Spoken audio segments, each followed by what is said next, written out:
11월 마지막 주일에 예배당에 나와 예배드리는 여러분을 주님의 이름으로 환영합니다. 명절 지난 다음에 이렇게 나오시느라 분주하게 한 주일을 보내셨으리라 생각합니다. 우리 앞에 분과 인사를 나누고 시작하겠습니다. 잘 오셨습니다. 이렇게 한번 인사를 나눠보시기 바랍니다.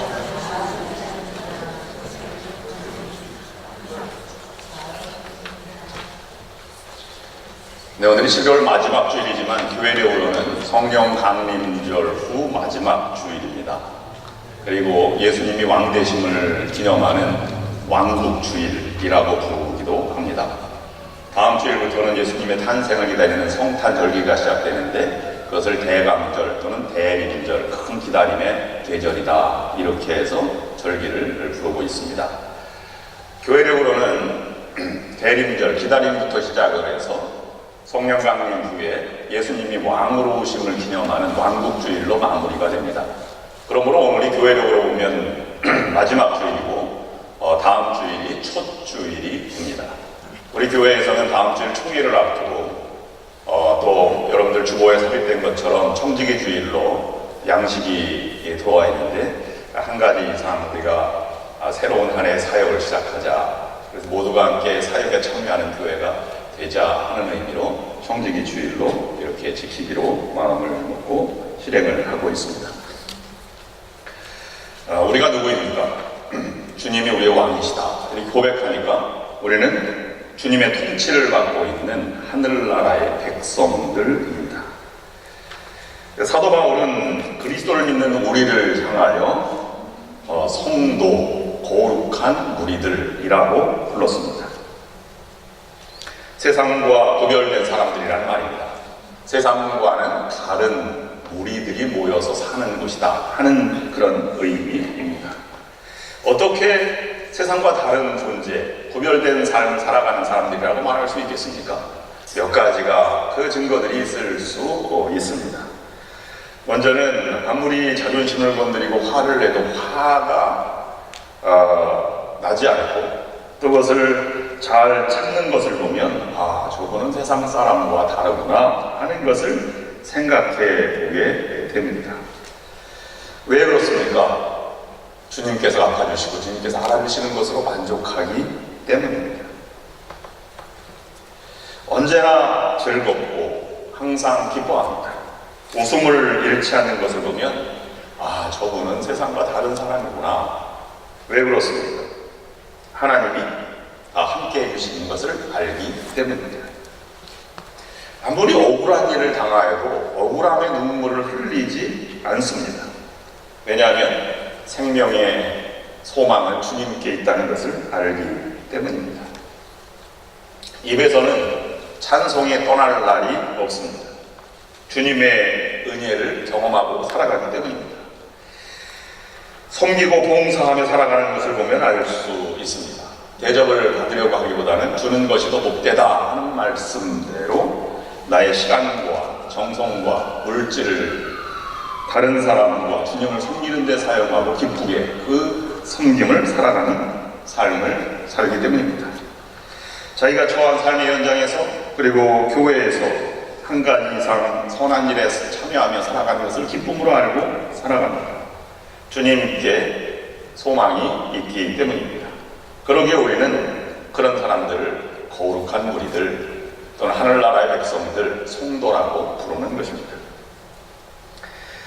그런데 한번 우리를 돌아보시기를 바랍니다. 여러분, 주일이 너무 기다려집니다. 이 공동체에 있는 사람들을 보고 예배드리는 모습이 너무 아름답습니다. 성가대도 전날 너무 다음날 성가를 부르려고 생각하니까 너무 기쁘고 막 감격스러워. 반주자도 그렇고 영상 담당자도 그렇고 신교를 준비하는 사람도 그렇고 촛불 하나 켜는 것도 얼마나 감격스러운지 모릅니다.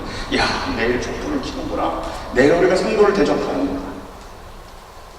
그래서 그의 삶에는 웃음이, 즐거움이, 기쁨이, 소망이, 찬송이, 감격이, 은혜가 끊이지 않는 그런 삶을 기다리고 살아갑니다. LA에서 올라오고 이스트베이에서도 막 기다려지고 올라오고, 여러분들이 다 그런 성도들인 줄로 믿습니다. 그런데 만약에 우리 교회는 아닙니다만 만약에 주일날이 너무 스트레스, 교회 가려고 생각하니까 가슴이 턱턱 긴장돼요. 또 봉사하려고 생각하니까 힘이 듭니다. 그러면 무언가 잘못된 것입니다. 그럴 수 있습니다. 그러나 우리가 주님의 공동체라면 기다려지는 공동체, 또 함께 즐겁고 은혜 충만한 감격스러운 공동체를 만들어가야 하는 사명이 우리에게 있다는 것입니다. 어떻게 가능합니까? 예수님이 왕으로 오시면 가능하다는 것입니다. 예수님 때문에 예수님을 모시고 그분의 삶이 우리의 삶에 나타나면 가능하다고 말하는 것입니다. 달리 말하면 우리가 성도라고, 영어로는 세인츠라고 하는데 성자 반열에 들어가는 그런 무리를 가르쳐서 말하는 것이겠지. 그러나 그런 말한 자격이 있어서 우리를 성도라고 하나님이 부르는 것은 결코 아닐 것입니다. 또 우리가 믿음이 크고 또는 성품이 아주 온전하고 착해서 우리를 성도라고 부르는 것은 결코 아닐 것입니다. 성도라고 부르는 이유는 단 한 가지입니다. 그리스도를 내 주님으로 고백하고 시인한 사람들이 성도가 되는 것입니다. 그러므로 성도에게도 옛 성품이 남아있기에 억울하거나 슬픔이 찾아오지 않을 수 없습니다.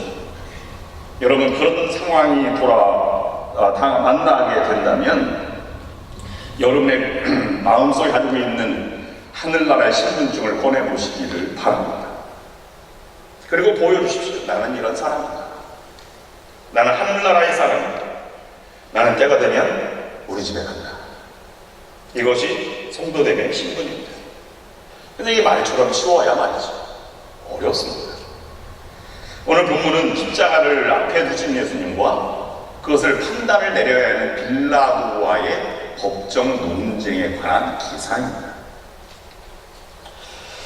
만약에 예수님이 여러분의 주인이시고 여러분의 새로운 삶에, 희망적인 삶에 아주 즐겁고 기쁘고 감격적인 은혜의 삶의 출발점이라면 예수 그리스도가 여러분 삶의 맨 앞에 있어야 옳은 것입니다. 주님이 주인이시고 주님이 우선이시고 주님이 맨 앞서시고 예수님이 가장 먼저 나타나야 되는 것입니다. 백성들이 예수님을 결박하여서 맨 처음에 빌라도 신문을 받기 이전에 안나스에게 갔고 또 그의 대제사장인 가야바에게로 끌고 갔다가 가야바에게서 해결이 안 나니까 빌라도 법정으로 끌고 온 것입니다. 빌라도는 로마의 총독입니다. 그 다음에 그 유대 땅의 왕은 헤롯이라고 하는 왕입니다. 이 헤롯 왕은 로마의 큰 내부분의 한 지역의 왕, 분봉왕이라고 그렇게 불려지는 왕입니다. 즉 4분의 1 왕이 되는 것이죠. 그렇다면 위계 서열로 보면 헤롯 왕에는 로마의 황제가 있고 황제 밑에 분봉왕이고 분봉왕 밑에 총독이 있고 총독 밑에 여러 그런 관원들이 있을 것입니다. 그러니 어느 왕이 더 황제에게 인정을 받는지 안 받는지가 그게 관건일 것입니다. 그래서 충성을 서로 경쟁해야 하는 입장이기 때문에 아랫사람의 피를 빨아서 위에 사람들에게 잘 보이려고 하는 것이 총독과 분봉왕의 자연스러운 생리일 것입니다. 그러나 예수님의 출발점은 그것이 아니다 라고 말하는 것으로 출발한 것입니다.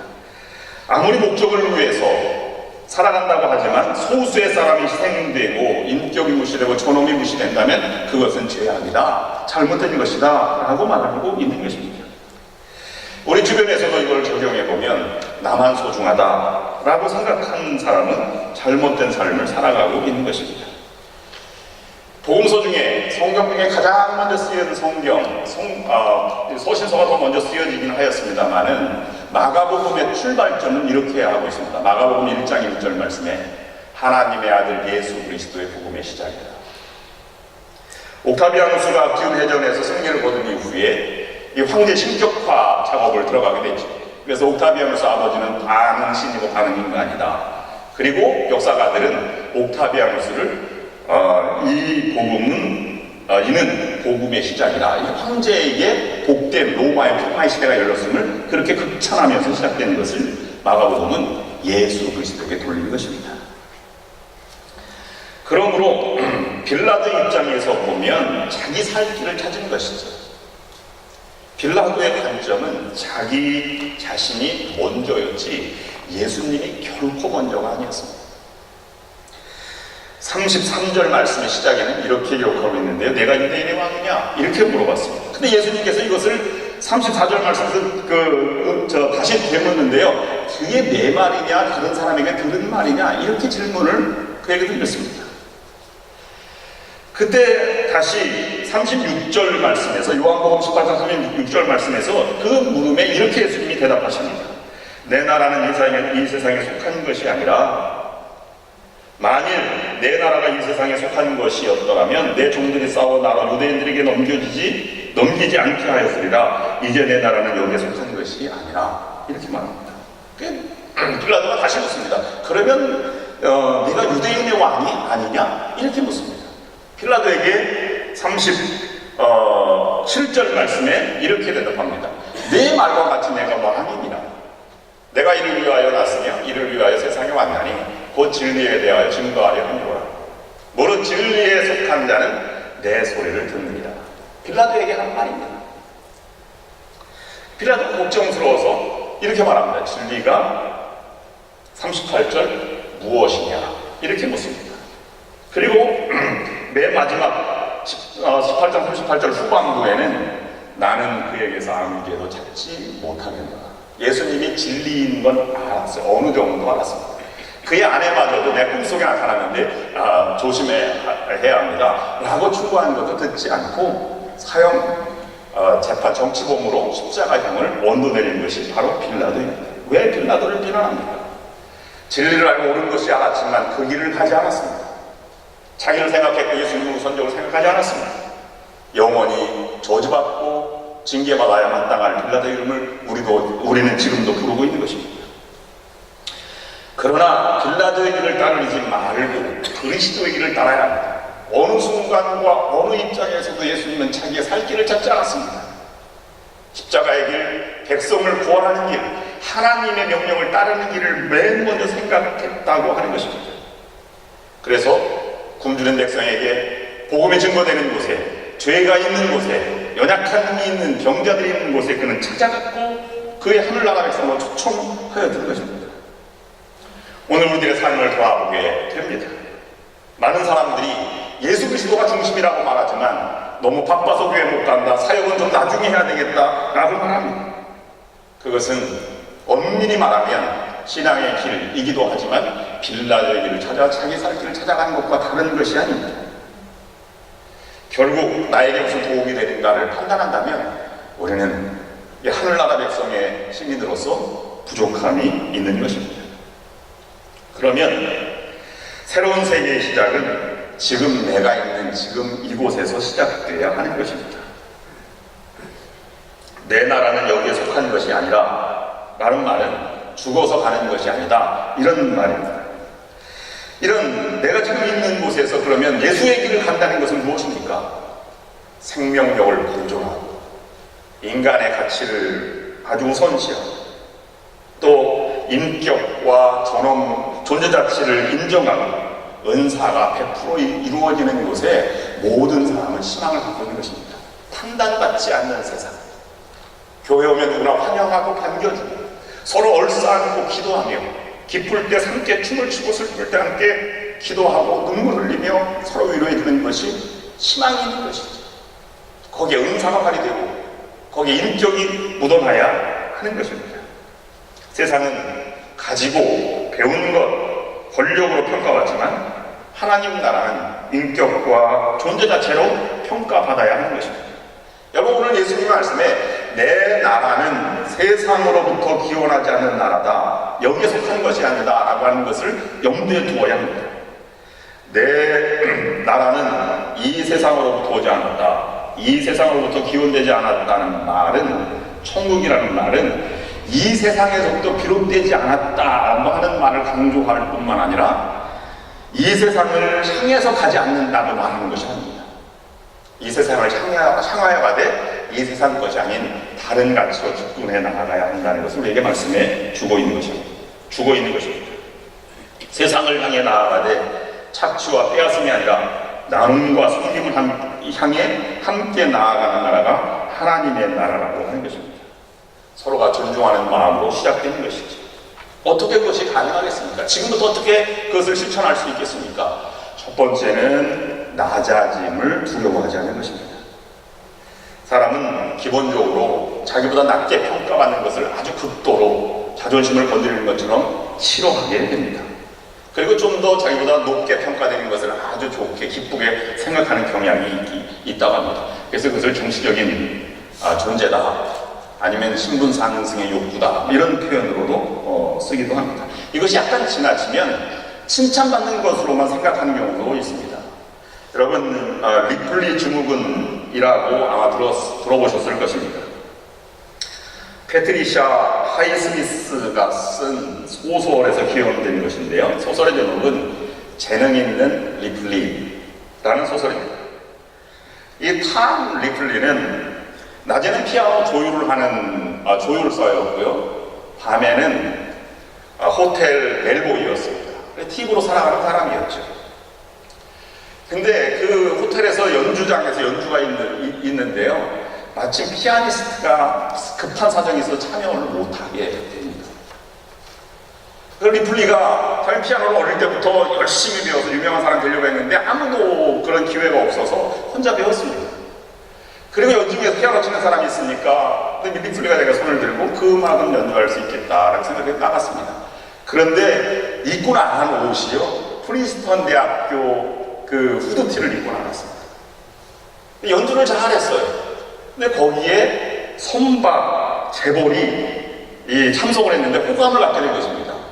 끝나고 나서 인사를 하는데 우리 아들도 프린스턴 대학에 다닙니다. 그랬더니 리플리가 인터뷰하는 거예요. 나 그 친구랑 친합니다. 자기 대학교 가보지도 못했는데 한번 인정받으니까 그것을 너무 그걸 갖고 싶은 세계에 좀 들어가 있다고 착각을 하게 된 것이죠. 멀리 있는 이런 선박 재벌의 아들로 향해서 가서 그 아들을 죽이고 멀리 서신으로 이 재벌과 주고받으면서 돈을 보내달라고 얘기하고 그렇게 해서 살아가는 이런 삶을 살아가는 것입니다. 그것을 리플리 증후군이라고 부릅니다. 자신의 신분을 속이는 행동, 심리를 가르쳐 말하는 것이고요. 이건 더 나아가면 허구의 세계가 진짜 있다고 믿고 그렇게 살아가는 사람들을 말하는 것입니다. 리플리 효과라고도 말합니다. 그런데 그런 과정을 과감히 벗어나는 것이죠. 있는 그대로를 인정하는 것입니다. 그러면 자기가 낮아짐을 두려워하지 않는 것, 그것이 다음 반대로 어떻게 나타나야 되냐 하면 영광을 바라지 않는 것으로 나타나는 것입니다. 빌립보서 2장 6절부터 8절 말씀에 보면 예수님이 이렇게 기록하고 있습니다. 그는 근본 하나님과 동등한 분이셨지만 그 동등함을 당연히 취할 것으로 여기지 않으시고 오히려 자기를 비워 종의 형체를 가지사 사람들과 같이 되셨고 사람의 모양으로 나타나사 자기를 낮추시고 죽기까지 복종하셨으니. 이 말씀을 누가복음에서 똑같이 비슷하게 하셨는데요. 누가복음 14장 11절 말씀에 보면 자기를 높이는 자는 낮아지고 자기를 낮추는 자는 높아지리라 라고 말씀하고 있습니다. 자기가 사역을 하는데 헌신하고 사역을 하고 희생을 하는데요. 그 희생이 주님께 영광되지 않고 자기가 그것을 다 조금이라도 바라고 있다는 거 한다면 또는 그것까지라도 아니고 어떤 흔적이라도 남아야 된다. 사역에 어떤 흔적이 남아야 된다. 어떤 정도의 인상을 줘야 한다고 생각한다면 잘못 생각하고 있다는 사실을 우리에게 시작하고 있는 것입니다. 하나님의 사역은 세상 것으로 판단될 수 없는 부분이 있다는 것을 인정하는 것에서 그리스도의 십자가의 사역이 시작된다고 말하는 것입니다. 처음에는 미미해 보이고 나중도 미미해 보일 수 있습니다. 그러므로 시작은 미약하나 내 끝은 창단이라는 말을 여기서 적용하면 안 되는 것입니다. 하나님 나라는 시작만 미미할 뿐 결말은 남이 보아도 영광스럽게 된다는 말이 결판이에요. 가장 화려하게 보일 때가 중세시대 때 교회의 모습이었습니다. 그러나 그것을 우리는 가장 타락한 암흑의 시대라고 말하지 않습니다. 종교개혁 시대에는 믿음의 청년들이 얼마나 많이 일어났는지 모릅니다. 그러나 한 번도 믿음을 증거하지 못하고 순교당한 사람이 엄청 많습니다. 그러므로 우리는 이런 하나님께 영광이 되는 자기의 영광을 버리고 하나님 영광을 바라지 않고 하나님께 모든 것을 돌리면 그것으로 족한 줄 알면 하나님의 나라 사역이 시작되는 것입니다. 골로새서 1장 13절 14절 말씀 보면 그가 우리를 흑암의 권세에서 건져내사 그의 사랑의 아들의 나라를 옮기셨으니 그 아들 안에서 우리가 속량 곧 죄사함을 얻었도다. 사도 바울이 말한 것이 무엇입니까? 감격적인 삶을 살아가는 것입니다. 죄사함을 얻은 것으로 만족하고 그 세계에 살아갈 것입니다. 마지막 교훈은 너무 쉽게 하나님 나라 백성임을 우리가 생각하지 말아야 한다는 것입니다. 이걸 제가 다른 말로는 논리적 비약을 경계하라 이렇게 주보에 적었습니다. 자신에게 먼저 적용하는 것이 옳은 것입니다. 하나님 나라 안에 내가 정말 그렇게 살아가고 있는지를 먼저 되돌아보아야 하는 것입니다. 주님의 영으로, 주님의 은혜로, 주님의 모습으로, 주님의 길로 내가 걸어가고 있는지를 보아야 하는 것입니다. 그래서 요한복음 18장 35절 말씀 보면 빌라도가 대답하되 내가 유대인이냐? 내 나라 사람과 대제사장들이 너를 내게 넘겼으니 내가 무엇을 하였느냐? 무엇을 하였느냐? 라는 이 빌라도의 질문에 예수님은 36절에서 내 나라는 이라고 시작하면서 시제 풀어나가고 있습니다. 내가 무엇을 했지? 그랬더니 내 나라는 이렇게 해서 그 상태를 더 강조하는 말로 한 것입니다. 이 말을 이 말에 내포된 말은 마태복음 11장 4절 5절 말씀입니다. 예수께서 대답하여 이르시되 너희가 가서 보고 듣고 보는 것을 요한에게 알리되 맹인이 보며 못 걷는 사람이 걸으며 나병 환자가 깨끗함을 받으며 못 듣는 자가 들으며 죽은 자가 살아나며 가난한 자에게 복음이 전파된다 하라. 그를 향해서 가는 것이 하나님 나라는 것입니다. 내가 무엇을 했지? 내가 이렇게 했습니다라고 하는 것이라 그 나라는 이렇게 나타나는 세계가 되어야 한다는 것을 넓게 하나님 예수님께서 말씀하신 것이죠.